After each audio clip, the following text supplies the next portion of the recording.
I am absolutely thrilled, and I genuinely mean thrilled, to introduce our keynote speaker today, my friend, Dr. Eric Thomas, or E.T., as he is better known. E.T. is a New York Times best-selling author, world-renowned speaker, educator, pastor, Audible.com Audio Awards finalist. E.T. has taken the world by storm with his creative, common-sense approach to living a successful, satisfying, professional, and personal life. Through a significant social media presence and regular domestic and international tours, E.T. the hip-hop preacher has become a global phenomenon. As CEO of his own consulting firm, Eric Thomas & Associates, Eric has led his team through the doors of dozens of wildly successful organizations and Fortune 500 companies, such as General Electric, Quicken Loans, AT&T, Nike, Under Armour, New Balance, UPS, and he continues to consult for major league sports franchises within the Major League Baseball, NBA, NFL, and MLS. But long before he was packing arenas, speaking for Fortune 500 companies, and inspiring millions with his viral YouTube videos, Eric Thomas was a homeless teenager living on the streets of Detroit. He dropped out of high school, and he slept in abandoned buildings. Eric earned his GED on his way to a PhD in education administration from Michigan State University. Eric has since dedicated his life to helping students avoid the barriers he once faced in school. I personally have been blessed to witness firsthand this movement and the impact that Eric has on people. I have known E for almost 14 years, easy to count because our daughter Aubrey was 3 months old when we moved in next door to Eric and his beautiful and powerful wife Dee Dee. From the day our families met, E has been both human and superhuman to us. I vividly remember the last time that E spoke at our MAETC conference in 2017, and people were lined up afterwards for pictures. One teacher was in tears when she saw him come in. Another said to me, "I dressed up today in case I could get my picture with him." And she showed me the high heels she had in her purse and said, "I never wear high heels." A few months ago, I had the opportunity to go with Eric and some of his team to Detroit to meet with the Detroit Lions Foundation and leadership from the Detroit Lions Academy. As we walked about 1 block from our car to the restaurant, he was stopped more times than I can count for pictures. It was one particular encounter that will forever be etched in my mind. The look on the young man's face when he saw E. A tough exterior instantly transformed to sincere appreciation and gratitude as he told E that Eric had gotten him through some of his darkest of times. It was raw and it was genuine. And encounters like this happen regularly when you are with Eric. And I want to be very clear, this has nothing to do with fame or the millions of social media followers that he has. It's about making a genuine and lasting impact on people, and he does that.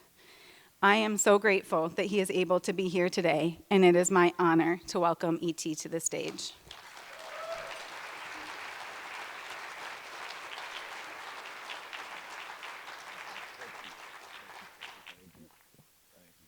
Yeah, I got a reputation. I'm not supposed to cry. I'm from Detroit. She's about to put me in tears. Amen. First and foremost, I do want to say this. I am going to challenge you. I am going to challenge you. And I'm going to celebrate you, but I'm going to challenge you because we live in America, and in America is something called opportunity. And there are individuals like me that are here because of individuals like you. And you have to stop making it just a job. You have to stop making it just, a place where you get a paycheck. You have to understand the severity of what you do and the impact that you have. And so when I listened to what Erica was saying, all of it started with you. I want to show you something real quick because, you hear it when people read the bio or whatever, but I just want to show you. Oh, I always have a problem with this. Do I push it here? Where's this at? Okay, so maybe I can just push that. Okay, I'm sorry. I tried. I usually have my guy with me, but yeah. It's here, yeah. No, it's not you, it's not me, it's this. It's the computer, yeah. Okay, so that's it. I'll hit that like that. I got it. All right, good. That's good. All right. So what did you? Okay, you hit that. Got it. All right. So this is where it started for me. This is when I left home and I was homeless. Right. This was me sleeping in abandoned buildings, eating out of trash cans. Right. This was me. Right. And I'll never forget when an educator said to me, "You should have never dropped out of school." A pastor said to me that you are gifted, you're talented, you're just troubled, you're just going through a lot. You need to get your GED and you need to go to college, right? And I was like, hey, that's cool, but my grandma had 14 kids. Nobody I think maybe 2 of them graduated from high school. It's like, we don't do school, we get a job. And they just kept saying, no, you're gifted, you're talented, you don't see it. You need to get your GED and you need to go to college. And so I want you to know that those individuals, they push me. And that's why I said, you can't be average with what you do. I don't care if you're in an administrative position. I don't care if you actually do instruction. Like, I don't care. Whatever you do, you have to understand that you did this to me, right? I want to celebrate you. I do. I want to celebrate you, and I want to challenge you at the same time. Like, everybody talks about this guy, but it was you that changed that guy, and that guy became this guy. All right? So again, I just want to say thank you. You can clap for yourself. I'm going to clap for you. You can clap for yourself. No, I mean for real. Like I'm going to ask you to clap for yourself again. And I'm going to say it because as we go through this presentation, you're going to see why you're so important. So I'm saying thank you because I didn't graduate in the traditional sense. I had to go to a program, and I spent about 6 months in that program, and I was able to get my GED through that program. So again, thank you and give yourselves a hand. All right, now this is, normally when I do this, nobody understands, but you guys would understand. Because everybody's like, you say you dropped out of school and you got a GED, but it says a high school diploma, but you guys know what that is, right? You know that. I always tell people, just look at the date, February 9th. That's not, nobody graduates from high school in February, right? That's not, I know it says high school certificate, but it's a GED, right? So I just want to say thank you. I want to say thank you because there's a lot that you allowed to happen for me because of what you do. So you got to do me a favor. The reason why I'm saying this to you is I do a presentation for like the 1%ers, right? These are, people who are in corporate C-suites, NFL players, NBA players. And when you're talking to the 1%ers, like one of the things I have to remind them is that some people play the game, right? Some people play the game at a high level. Some people change the game. And that's what your responsibility is. Like, you are game changers. Like, you literally deal with problems and you are there to help people solve problems. Don't forget that. Like, don't forget who you are. And I'm going to say this too because, in the last couple years, as it relates to our president and how he sees education and the priority that it has, especially when it comes to funding, I've heard a lot of people, nervous and afraid and scared. Let me just say this to you guys. I'm not Michigan born. I'm from Chicago, but for the most part, I did school in Michigan. I did life in Michigan, right? Listen to me very closely. You don't break when there's a challenge. What a challenge actually does is exposes who you are, and it's an opportunity to bring the best out of you. Does that make sense? No, I want you to hear it. We don't go to school and not take tests. We don't go to school just to go to school. We take a test. I had to take the GED. It was a test. It was English. It was math. It was science. It was writing. Like, stop doing that. Stop. When there's a test, that's not a time for you to get scared. You don't get scared when it's a test. You don't get nervous. Let me tell you who gets scared when it's a test. The only people that get scared when it's a test is people who haven't studied. That's it. Nobody else is afraid of a test. If you study, you're like, let's go. Now, you may get an A, you may get a B, you may get a C, but at the end of the day, what I'm trying to tell you is that these tests that have come to the educational arena, you are here to solve. right? And that's why people kill me when they say, he's loud. No, I'm not loud. I'm passionate. I'm aggressive. Why? Because I understand what's going on in our schools and in our cities, and it requires somebody to stand up. Somebody has to stand up. Somebody has to fight. I watch my grandmother. Unfortunately, she came from Alabama. She never was educated. And I'll never forget this story. And my grandmother's about 5'4", right? She probably weighed 112 pounds wet. But they told a story of the guy climbing up the pole to cut the electricity off.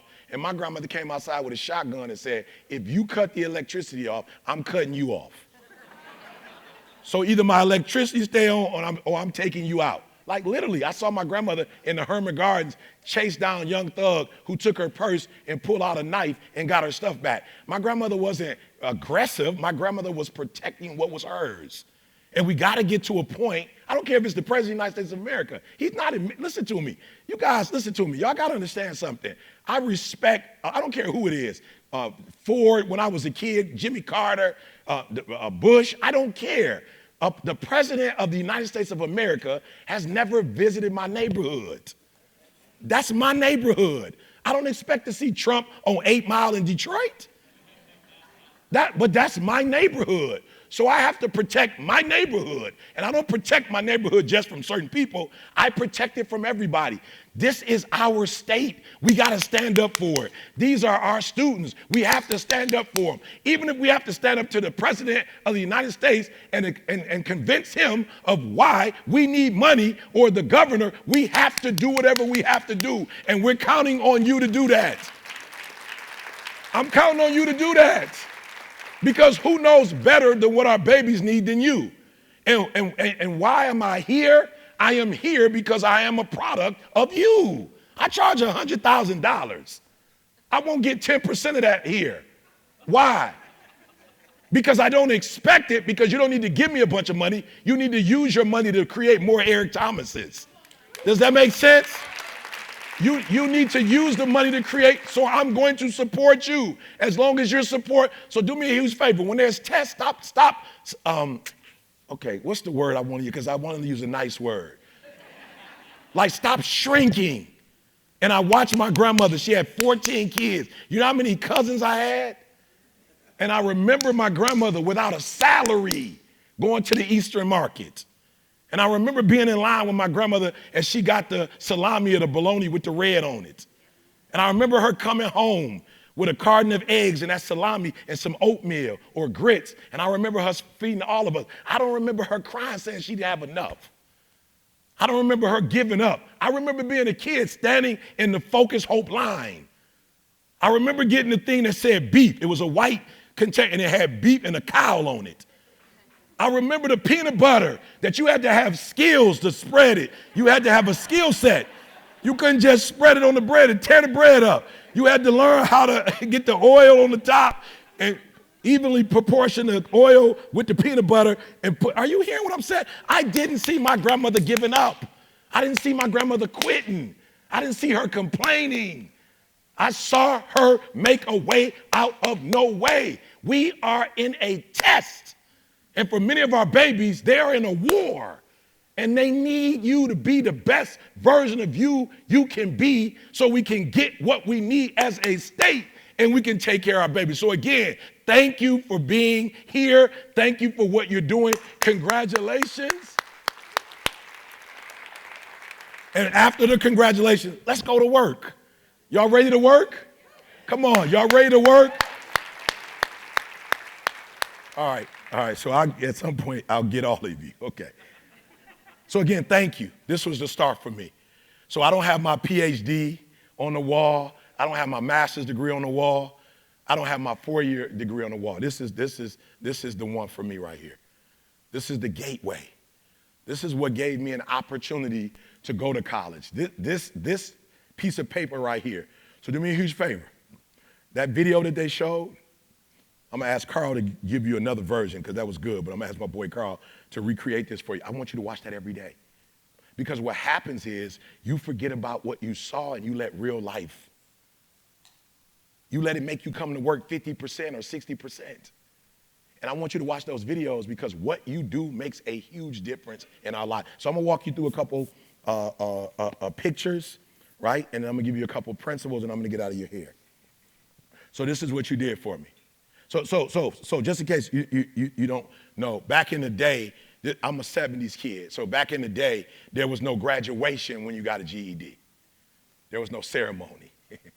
Like they celebrate it now. When I got my GED, you weren't celebrated. It was like you dumb, you're non-traditional. Like we hope that you do something with the GED, but not get a PhD. That was not their thought process.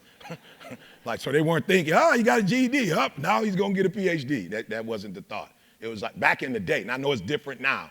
So I want you to see what you might have missed. What you missed was because there was no ceremony, my mother didn't get an opportunity to see her son graduate from high school.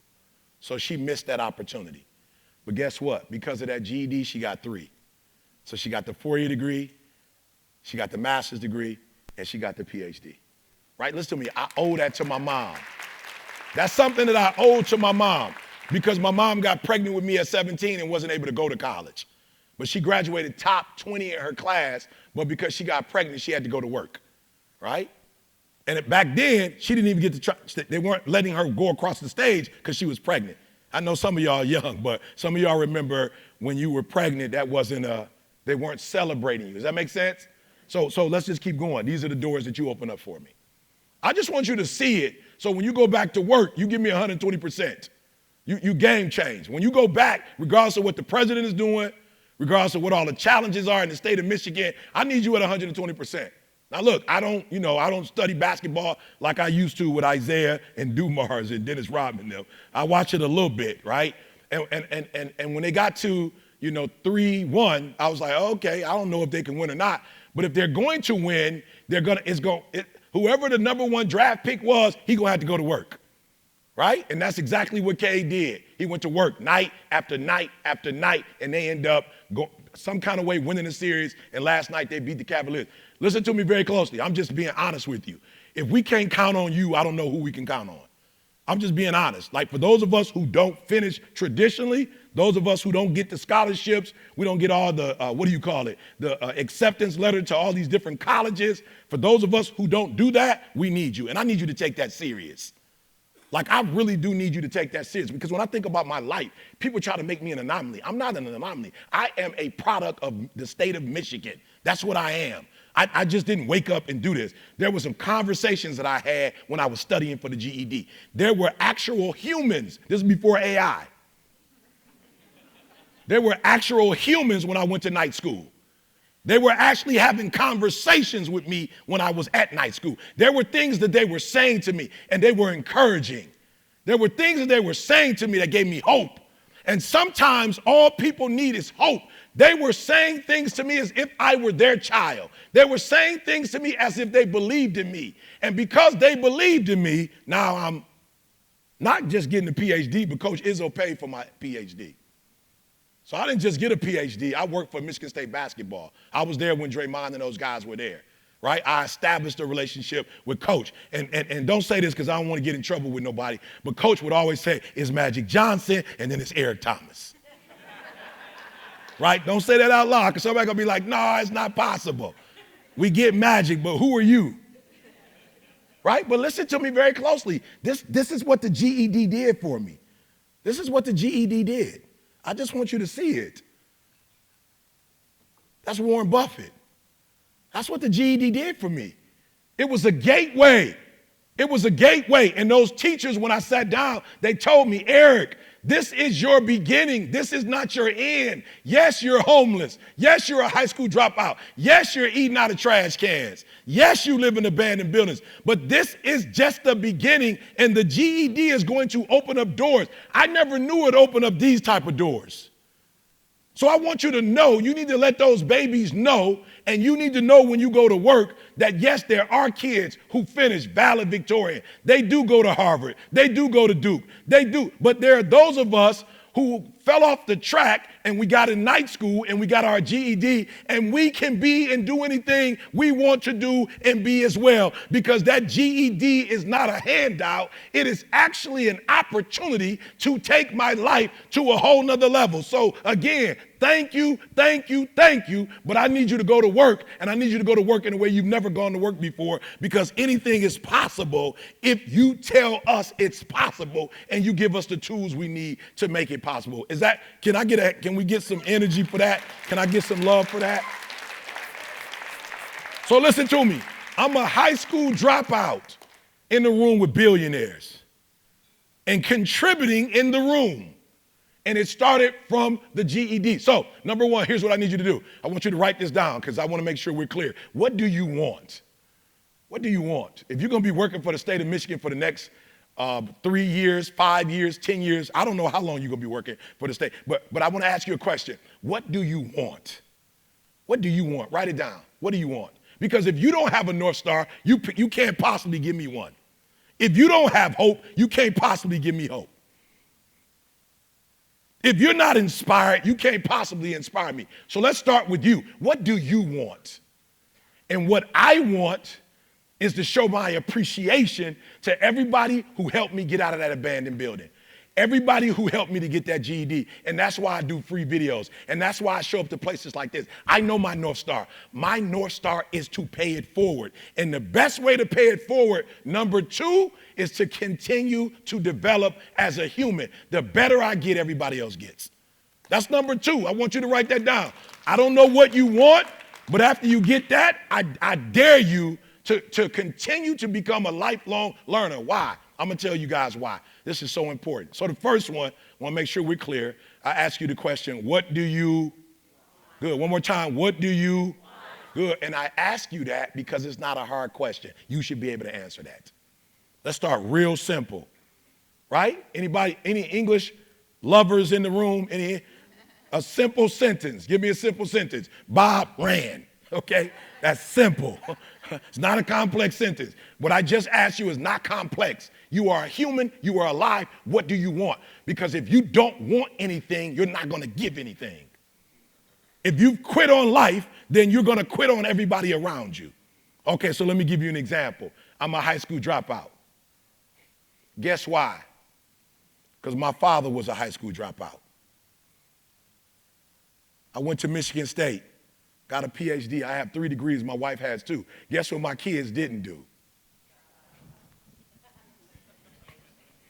Make sense? My father didn't want anything academically, so guess what? It don't fall too far from the...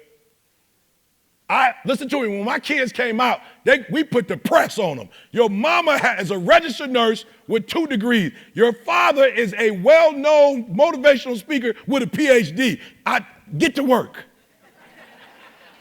No, I'm just saying, you can't, and I used to always wonder, like, why did my grandmother never call me and stress me out about the fact, as much as my grandmother loved me and celebrated me, why did she never stress me out about not finishing school? She couldn't. She didn't. He didn't.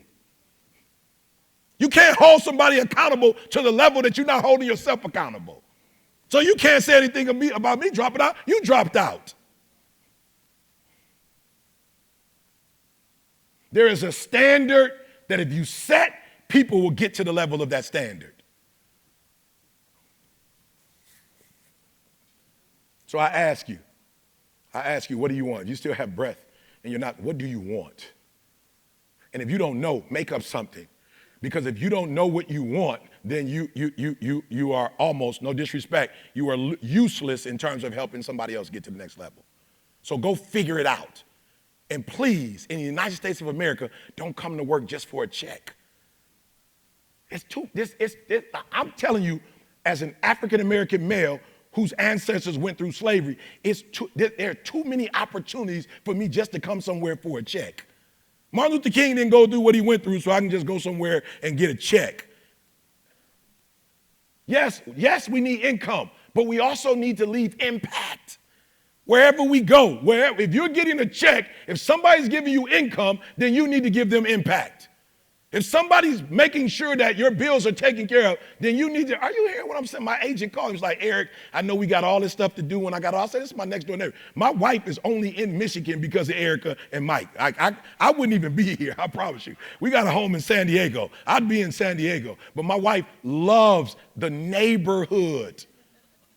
So her husband, if it's anything, I'm like, Mike, bro, I apologize. I don't know how to change my oil. Like, that's just not my thing. Mike, like, anything you need, just tell me, I'll get it done for you. Are you hearing me? And not asking for no finances. So this is an opportunity for me for impact. This is an opportunity for me to give back.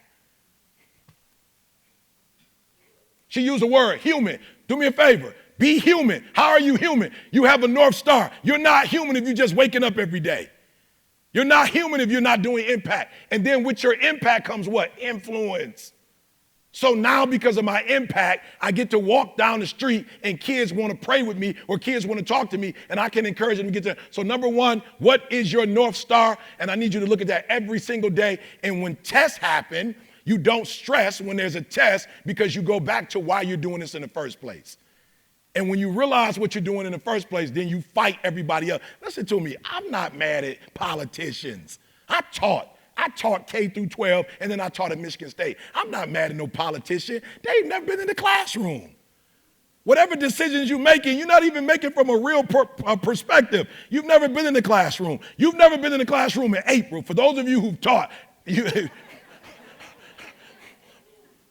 I'm doing dinner for some schools in Detroit, and they asked me, why are you doing dinner? I said, you must have never taught before. April, May, you ready to pull your hair out.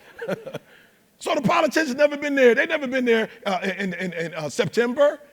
They've never been there before. They've never paid attention to when it's dark in Detroit and our babies got to walk in the dark. They've never been somewhere where you walk and there's abandoned buildings and these kids are scared to walk because you have crazy people in the neighborhood. You have drug dealers, addicts walking around in the middle of their politics. They've never seen that before. So I can't expect you to know, but I'm going to fight you if you don't know, and I'm going to help you figure it out.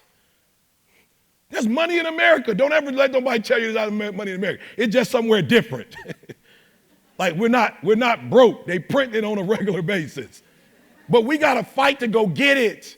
Now, I'm not trying to be religious, but listen to me very closely. David didn't kill Goliath with prayer. He didn't pray him down. I pray that Goliath falls down. He didn't pray him down. He killed him. And then he cut his head off to make sure he was dead. No, some things don't come from prayer. Some things come from showing up. You can fake it like you care, but you can't fake it like you're there. You're either present or you're not present. So number one, you need to be present because when you're present, you put Eric Thomas in this situation. Imagine the regular teachers who said, go, you're useless, go, you're a troublemaker, go, you're disrupting my class, go, we don't want you here anymore. And then imagine you saying you're welcome here, welcome home.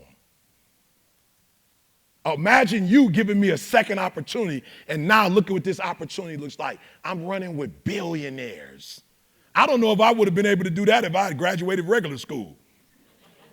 I'm just being honest. I don't know if I would have done regular school if I would have done that. It's the conversations that I had at that GED program that were like, look, you need to get your stuff together. Nobody babied me. Nobody coddled me. They told me the truth. You messed up. This is your last chance. You need to take care of this. You do real good in math. You do real good with multiple choice, but your writing sucks. And when you go home, you need to work on writing, right? And I did exactly what they told me to do, and I passed, and guess what? I had an opportunity to go to college, and after my freshman year, the young lady that she's talking about, that's powerful, I married her after my freshman year. We went to college together, and the rest is history. Why? Because you gave me a second chance. Come on, give yourself some energy.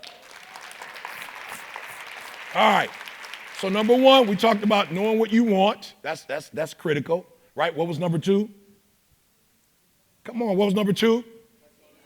Continue to develop yourself. Lifelong learners. That's what you see here. I didn't have to get a PhD, right? But it only made sense. I'm in Lansing. I work at Michigan State. They pay for you to go to class. I get to skip work every day. You're going to pay me not to go to work? And then you're going to pay for me to go to school? Don't take rocket science to figure out this is a phenomenal opportunity. Right? Does that make sense? All right. Okay. So then I said, I'm at Michigan State. Not only am I getting a PhD, I might as well hook up with Coach Izzo. I'm trying to tell you, Michigan is phenomenal. It doesn't just come to you, though. There are some things that will happen for you when you start to develop yourself. And then when you start to develop yourself, everybody around you, you challenge them. So I have a PhD from Michigan State. So my son went to Michigan State and was a general manager for Izzo for 4 years. So now he's got the experience. He's got a Final Four ring. He's got an Elite Eight ring. He's been all over the world and was just with his best friend, Gary Harris, in Dominican Republic playing golf. Come on, why? Because I made a change that my father didn't make, and I put the press on my son to take it to a level that I had never taken it to before. I don't play golf. I don't know if it's a nice sport. I don't know. I just never even tried. But my son is out there in the Dominican Republic playing golf. You need to have a standard for yourself. You need to press yourself every day, and then you're going to automatically do it to the people around you. All right, let's go. I just want to show you what you did for me.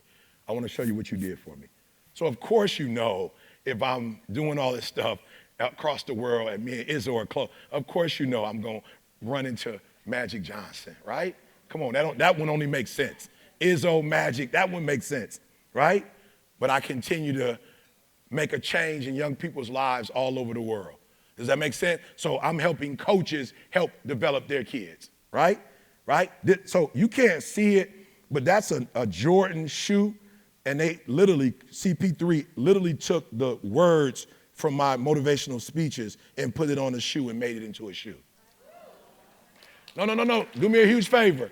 As you're clapping for yourself because you were the one that gave me a second opportunity, because you were the one that pushed me to get to my GED, because you were the ones that opened up the door for me to go to college. I don't want you to forget what this is about. We celebrate you today. We celebrate what you've done. But more importantly, we celebrate what you're going to do, because what you do makes a difference, and there are people in the world that don't see it the way you see it, and it is your responsibility to keep the Eric Thomas stories in front of them. Does that make sense? There's no way you're going to tell the President of the United States of America or whoever's over the educational department, there's no way you're not going to show. So that stuff you showed up there, phenomenal. But make sure you tell the Eric Thomas story. Make sure you let them know that everything I'm accomplishing came. Okay, so just because sometimes words are difficult, let me do it like this. Make sure you let them know. Tell them the story. Tell them the story. Tell them the kid that wrote the New York Times bestseller. Tell them the story, February 9th. Tell them the story that February 9th, 1989, that Eric Thomas' life was changed and America was changed. Make sure that they know that those videos they watch, make sure they know that this was a kid who, when he got his GED, he remembered the stuff that he heard at his grandma's house. I remember this president that my grandmother used to always play, and that president consistently said, and my grandmother would always tell us what he said, it is not what your country can do for you. It's what you could do for your country. That's why I'm doing what I'm doing. Grandma put my man on me. I used to listen to him all the time. I didn't know who he was, but Grandma kept saying, it's not what you can do, that is not what this country can do for you, it's what you can do for this country. So every video, every time I go to a juvie home, every time I go to prison, every time I go to a hospital, I'm giving back to the country that built me, and the educational department that built me is sitting right here in this room. Don't forget it. Don't forget who you are, and don't forget what you do, and don't come to work 50%. I almost said what my mother said, don't come half, but it's not appropriate. Now, I don't cuss, but my mom does, okay? And she said, whatever you do, don't do it. I'm telling you, don't come to work with that spirit. Don't come to work giving up. Imagine the person that coached me. Imagine if they didn't want to be at the job. Imagine if they didn't want to be there. Imagine if they brought all their trouble to me. Imagine if they brought whatever they were going through at home in that room. I'm sure they went through something. But whatever they went through, it did not stop them from educating me, teaching me, and doing for me something that the traditional program couldn't do. I don't know, maybe I need one-on-one attention. I don't know. I'm not sure. But whatever happened, it worked. I told you I'm running with billionaires now, y'all. Not just multimillionaires. I have a relationship with billionaires. Why? Because they need GED recipients too. They need us too. They need our support as well. Not just valedictorians. Nothing against them, okay? I don't know what the other stuff is. I just remember that because I have a friend that got it. I'm sure some other whatever. I know some other stuff, but I don't know what it is. So do me a favor. Let's figure out what our standard is. So this is what I had to do. So everybody, he's a motivational speaker. These were the guys that came before me. And I had to study these guys and learn these guys. But I told you, you have to keep growing. You have to be a lifelong learner. And guess what I did? I learned from all of them, and then I created a whole new motivational. That's why I said, here's what I need y'all to do for me. Don't don't become educators. Don't just do it at a high level. I need y'all to change the game. So what I'm about to do, because I'm in this room and I saw the video and I heard stuff that was said, I was like, you know what? I don't even know why at our church I've never thought about doing an extension of a GED program. I never thought about that before. But when I go home, I'm telling my church, we need to create, in our space that we're building, we need to create an educational area so kids who dropped out of school can come here and get their GED like me and blow up and be successful just like I am with their GED. Does that sound, would you guys help me if I did that? No, I'm asking you, would you help me if I did that? Okay, good. All right. So, the most important one before I get out, I've got one more thing I want to share with you guys. But before I go away from this one, I want you to understand, your job is to create the standard now. I'm just being honest with y'all. But can I go back? I love these guys. Zig was my guy. Anybody, some of y'all are a little younger than me. Anybody old enough to remember Zig Ziglar in the room? Anybody? Okay, anybody remember Zig? Zig was a bad man. But guess what? I love Zig, but I knew most of the kids in the hood wouldn't listen to Zig Ziglar. I knew that, so I had to change the game. I had to give them what Zig gave me, but just in a way that they could appreciate it. Does that make sense? I love Ogmandino, but I'm just going to be honest. Most of my kids on 8 Mile and they not listening to Zig Ziglar. They not listening to Ogmandino. So I brought them Ogmandino. I brought them Tony Robbins. I just do it in a different way, but it's that same spirit, it's that same message. You're not here just to play the game. You're here to change it. And don't wait for politicians to change it. And don't wait for your neighbors to change it. And definitely don't wait for the students to change it. It's your responsibility. I'm challenging you to go back to what was already given to you and make it better. Does that make sense? Okay, that's the one. This is my one. I'm going to move on, but if you can't rock with me here, we're going to be in church all day. Somebody close the doors. We're going to be here all day. Close the door. You know the pastor, if he can't get an amen, we're going to close the door. You're going to be here until we can get that energy right. No, I need you to change the game, because if you change the game, you help people like me. If you keep it the same, it's going to be people who come in and they're going to slip out. You're the vanguard. You're the soldiers. You're the individuals to make sure that everybody in the state of Michigan who didn't do it the traditional way has an opportunity to do it. Because listen to me, the level of education, we're not going to sit here and act like because you got a PhD, you better than nobody. But the level of education that people have plays a very important role on their lifestyle. Does that make sense? So like I said, people record, so I have to be careful when I say this. But we have a 15-month-old at our church who has stage 5 liver cancer. His livers have failed him, and I watched him just the other day. He got surgery, and at 15 months old, he's doing dialysis. He's got a G-tube in his nose because he can't eat. I watched his mother, let's just say, who doesn't have a PhD, interact with physicians. And I watched the type of care he was going to get until my wife got there, who's a registered nurse with a master's degree.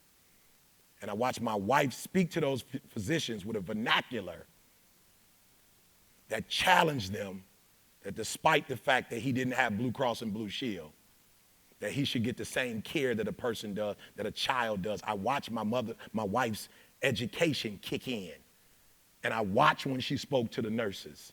And I watched her talk about his medication and his care. And I watched my wife get him physical therapy because she noticed he's not walking the way he was. And I watched the little man do this, and my wife said something's wrong with his ear. You guys need to check his ears. I watched my wife hold physicians accountable. And I watched his care change because of the educational level my wife had. Education makes a difference. It makes a difference on individuals' lifestyles. And so you are important because you make sure that everyone in the state of Michigan has an opportunity to get the type of education they need to live the life that they want to live. Does that make sense? Okay. All right. I think, okay, it sounds like you got there. So we're not just going to work. We're not just going to do a good job. We're going to change the game. We're going to do what? No, come on. We're going to do what? Come on. We're going to do what? Okay, some of y'all, I see y'all staring at me and you don't know I'm looking at you and you're not saying anything. So we're going to be here. At $10,000, you at least going to speak back to me, right? Now, when you give me 125, you don't have to say nothing. I don't care. It don't bother me if you say something or not, okay? I'm going to get that check. But if I gave you a 90% discount, you will participate, okay? You will. Remember, I'm a teacher. You will participate in class. You're not just going to sit there and stare, okay? So, I will. Come on, I will. Yep, I will. Because Michigan is a state in the United States of America, and we are competing. And I don't like to be in the middle academically. I like to be the best at everything I do. I'm just being honest. I like to be the best at everything I do. So I don't want to be in the middle as it relates to education. I don't want, it's California, Texas, New York. No, Michigan, right? We are competing with other states. Does that make sense? Okay, I'm sorry. All right, let's go. I promise to get y'all out of here. All right, I want you to do me a favor. I want you to reimagine the standard by doing difficult. All right? Meaning what? Needing much effort or skill to accomplish, to deal with or understand. The way we get from the middle to the top is we have to start doing difficult. All right, I know that might hurt you, but I want to show you what difficult looks like. So for those of you who don't know, he's considered now probably one of the top 5 or, I don't know, they say 5 to 10 best players that ever played the game. One of the best shooters that ever played the game. This is what they call him. This kid can't be no more than 6'3". He doesn't come from Duke. He doesn't come from Michigan State. He doesn't come from the school, other school up there. This kid comes from a small school. But guess why he's the best of the best? Because he does difficult. What do you mean by that? Watch him in practice. Before he comes out, he shoots in the tunnel. Listen to this. This is crazy. He actually takes shots. When he comes out the tunnel, he starts practicing from outside the tunnel. And then when he gets on the court, he doesn't shoot threes from the 3. He shoots them from the logo.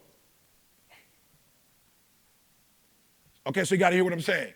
So he's changing the game. He's not playing the game. He's not playing the game at a high level. He's doing difficult so that when he does difficult, the actual game comes easy. I want to make sure y'all caught that. So no coach in their right mind is going to tell their players to defend a guy at the logo. So if you don't know basketball, if you shoot from the logo, the coach going to tell you, just let him.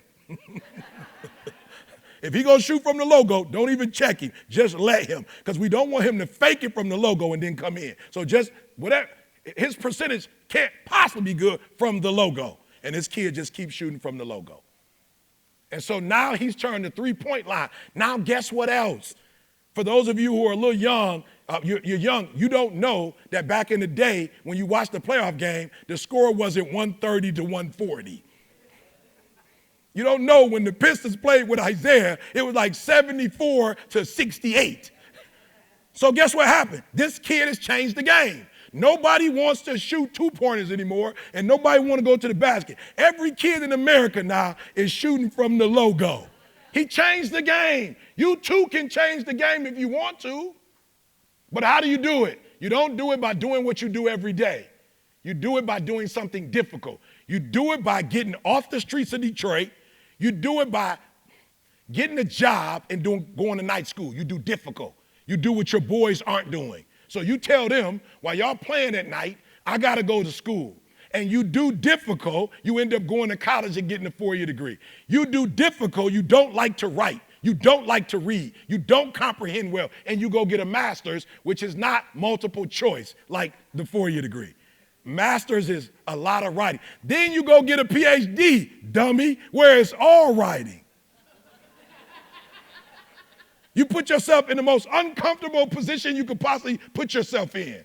But guess what happens? You continue to elevate.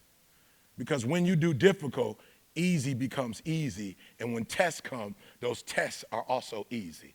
So do me a favor. Y'all got to start doing difficult. All right? Let's go. And when you start doing difficult, guess what's going to happen? Difficult is going to be a part of the culture, and people are going to stop crying and whining during difficult seasons, and people are going to use their strength and their gifts to deal with difficult so that we can overcome. I told y'all before, don't listen to what I just said. I want to make sure y'all clear. Money has not evaporated. It's just people are taking money and using it. Okay, I always have to be careful. My wife always tells me to be careful. I'll just say ballroom. So there is money. There is money. And some of the money we need, we're going to have to be strategic. We're going to have to speak up, and we're going to have to fight to get it. Why? Because do we deserve it? No, I'm asking you a question because I want to make sure, because maybe you don't need it. Do we deserve it? Do we deserve to get paid at the highest level for what we do? Do we deserve to have the best resources? Do we deserve to have the type of resources we need to help our children be the best that they could be academically? Then is it worth fighting for? Is it worth fighting for? Then are we going to fight for it? Are we gifted and talented enough as a collective to fight for it and get it? Okay, yeah, you can do that. I see you. Somebody back there was clapping. I'm not mad. Go. Me and you will clap about it. I love it. Me and you will clap. I love it. We'll clap. But listen to me. We're going to have to do it as a culture, not as an individual. Because we is greater than me. So I'm leaving y'all now. So now we're leaving from the individual, and now we're going to the collective. Does that make sense? Now I want y'all to hear it. We're leaving from, so Erica, we got a lot of young people in our neighborhood, right? So this is, I want y'all to get it. This is deep. So I had Erica and Mike as my neighbor, and then I had another person. I won't even say their name. I don't want to even say their name. I'll just say I had to call the police on them a couple times, right? They left. I was so hurt by how that one person disrupted the culture. Now listen to what I'm trying to tell you. And I want y'all to challenge the people that disrupt this culture. There was one man on the block that changed everything. And I'm going to tell you how I knew he changed everything. Because when he left, I was like, okay, we're not about to have that again. I just bought the house. I'm going to buy the house. I just bought the whole house. Like, just give me the house. I don't even want another neighbor. I was like, I'll make sure everybody on the block, we don't have to worry about having a neighbor like that again. I just bought the house. And when I bought the house, let me tell you what happened. You have Erica's house, my house, his house. When I bought the house, now all the kids were in the backyard playing all up. Why? Because culture matters. One dude stopped kids from coming in the backyard and playing. One person's attitude stopped those kids from, and as soon as we bought that house, I promise you, I'm like, why don't they ever play at their homes? Like, I'll look out my backyard between those two houses. They done set up some soccer stuff. They got football. I'm like, none of the kids ever asked me. Why? Because they know culture, they're welcomed. They know that, I'm telling you, some of you don't understand, but there's some things that this department doesn't have because you're not playing by the rules of this culture. And people can always tell when you're divided. So when you guys come on one accord, there are going to be some things that happen for you that are not going to happen if you're divided. Does that make sense? So do me a favor. If you got an attitude, leave it in the car. And you can do me a huge favor. After work, you can pick it right back up again. I'm not telling you that you got to get rid of it. I'm just saying don't bring it into the job. Don't mess up the culture. Does that make sense? All right, so many of you may not know this, but a lion, right? And everybody got pictures of lions in their home. They got the chest, lion. I don't never see nobody with like a giraffe. You know, everybody got a lion. Roar. But do you know at a lion's height, if they chase you, you got a 20%, they have a 20% chance of catching you. You have an 80% chance of getting away. No, just in the room, if you did, like, that's new information for you. It's like, oh, I just thought the lion was the king of the jungle. I just thought every time they went out and attacked something, they would just kill it. Just be honest if you thought they had more than a 20% chance. I'm just being honest. If I'm in the wilderness, the Serengeti, I want to go up against a lion if they got a 20% chance. Why? Because they ambush. That's no strategy. They just hungry. That's no strategy. That's no systems. They just go after you by yourself. So if you can get away, you're going. You ever seen that one with the giraffe and the lion is coming at the giraffe and the giraffe just kicks it, boom. And then kicks it again, get out of here. And then just get away. I'm like, is that real? Is that AI? It's real. Why? Because they ambush. Watch this. The lone wolf. Same thing, 20% chance. Why? Because they ambush. Here's what I want for you, but pay attention. When the hyena does it, it has a 75% chance. Why? Because they hunt as a pack. Now, I don't particularly care for them because they kind of weird, right? They kind of weird, right? They make that weird noise. It's a weird animal. I couldn't see myself with a tattoo of a hyena, right? It's kind of a weird animal. But guess what? They're more successful together than the lion is. They're more successful than the lone wolf. Well, I'm going to show you the ones that I really love, these little fellas. It's the African wild dog. They have a 90% chance of catching you if they come after you. And they only weigh 55 pounds, and the lion weighs 400 to 500 pounds. They're little bitty somethings, but guess what? They run as a pack, 20 to 30 at a time. You know what? They don't chase you. They just run next to you until you wear out. They have a system. They have a strategy. They work together as a team. So they're actually the friendliest animals in the Serengeti, but they're the most successful. Why? Because they have something called competitive stamina. So if they're chasing the lion, as the lion is running, one gets ahead, most of them are on the side and one's on the back, and they just talking to each other while they're chasing. They're just communicating to each other, having fun. And then one of them says, look like you're getting tired. And they're like, oh, okay, he got about 3 more minutes left in him. And then 3 more minutes later, guess what they do? They use all their energy to eat. They use none of it to attack. No, hear what I'm saying. They use none of it to ambush you. They just follow you. And then once you fall out, they like, he dead. We can get him now. My challenge for you, it was me, CJ, and Carl. That's it. And Carl's one of our neighbors. It was only 3 of us at Michigan State University. It was only 3 of us. The 3 of us changed the motivational game. Just 3 of us. Why? Because we were all on one accord. If y'all would get on one accord, if y'all work together as a team, I'm telling you there's no budget you couldn't get. There's no human resource, no physical resource, no material. There's nothing you wouldn't get if you guys don't work, if you work together as a team. There's nothing they can stop you from. Does that make sense? I'm out. Watch this. Once fully grown, this is a Clydesdale, just in case you didn't know. Once fully grown, they're capable of pulling 8,000 pounds. An interesting fact is that when 2 horses pull a load together, they don't just pull 16,000 pounds, but the team of 2 can pull 22,000 pounds. If that isn't impressive enough, when they train together, what you're doing right now, if they train together and get on one accord, they can pull 32,000 pounds. Anybody in the room, as I leave, anybody ready to move 32,000 pounds in the educational arena? I just want to know. Anybody ready? Like, are you ready to do? So I'm just trying to tell you, you can do a lot by yourself. You can do more together. But if you get trained and you put a system together and a strategy together, which I'm willing to help you do for free, if you're willing to figure out what your superpower is and come together as a collective, we could take Michigan from, and I was just making up stuff. I haven't looked at the numbers in a while. We used to be, middle of the pack. We're not Alabama, Mississippi, or Louisiana. But somebody tell me quickly, where do we rank in the educational system? Where do we rank? It's going down. Okay, I'm sorry. Okay, come on, y'all. Okay, so let's do this. I'm gone. I promise you, I'm through. Where are we? Give me the exact number.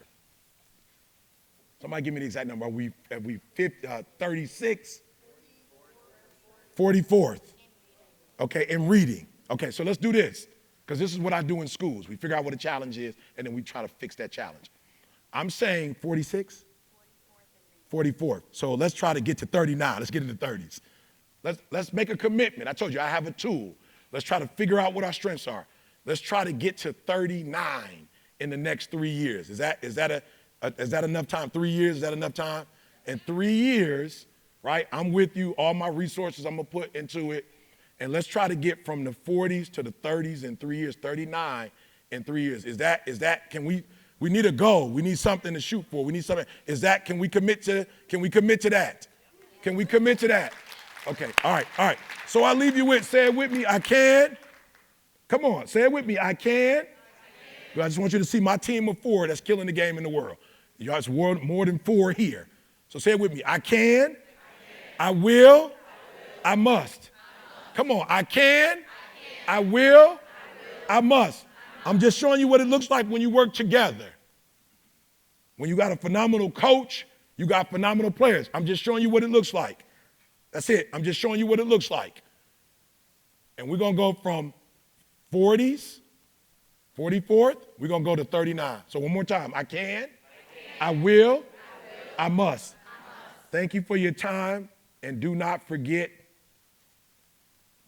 this 16-year-old kid who was homeless, high school dropout, you helped to get the GED, and then you helped give my mother a gift that she always wanted, and then you helped me to change the world. Thank you so much for your time.